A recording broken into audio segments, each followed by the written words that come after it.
No? Undersecretary. Ay, Undersecretary. Ano ko na agad ang tinromote.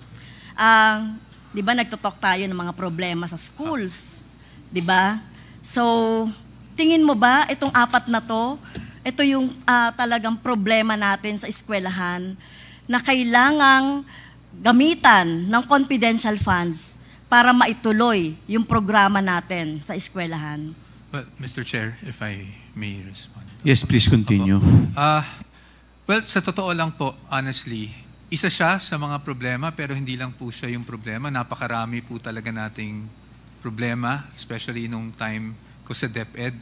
And I've discussed it with Congresswoman Castro several times. So, I cannot naman po say it's not one of the problems because may mga reports nga na umabot sa atin na may ganyang problema. But I would say na it's one of the many problems in basic education.